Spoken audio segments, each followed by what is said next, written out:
ખાણ ખનીજ વિભાગ બનાસકાંઠા દ્વારા માલણ રોડ અને પાલનપુરમાં બિન અધિકૃત રીતે આધાર બિલ્ડિંગ સ્ટોન અને ખનીજ વાહન કરતા 2 ટ્રક અને અમીરગઢ તાલુકાના સરોત્રા ગામ પાસેથી સાદી રીતે ખનીજ ચોરી કરતા 2 ટ્રેક્ટર જપ્ત કરી આગળની કાર્યવાહી માટે પોલીસ સ્ટેશન રાખવામાં આવ્યા છે.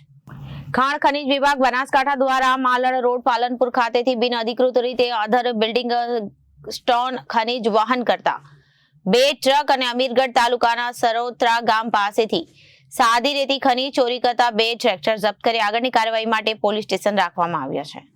ભૂસ્તર શાસ્ત્રીની કચેરી દ્વારા ખનીજ ચોરો પર સખ્ત કાર્યવાહી કરી માત્ર ફેબ્રુઆરી ચાલુ માસમાં જ અત્યાર સુધી ખનીજ ચોરીના 143 કેસ પકડી અંદાજે 1 કરોડની વસૂલાત કરી છે. માત્ર ચાલુ માસની રેવન્યુ આવક પણ 20 કરોડ થઈ, જેના લીધે જિલ્લો કુલ 170 કરોડની વિક્રમજનક આવક સુધી પહોંચ્યો હતો. ઉલ્લેખનીય છે કે બનાસકાંઠા જિલ્લો ભુજ સ્તરેથી ગુરપ્રીતસિંહ અને સારસ્વાની સુચારુ અને આયોજનબદ્ધ કામગીરીના લીધે ખનીજ ચોરી રોકવા અને ખનીજ ચોરોને પકડવા અને કાયદેસરની આવકમાં અદ્વિતીય વધારો કરવામાં રાજ્યમાં અગ્રીમ સ્થાને છે. રિપોર્ટર ભરત પટેલ, જનાદેશ ન્યૂઝ, બનાસકાંઠા.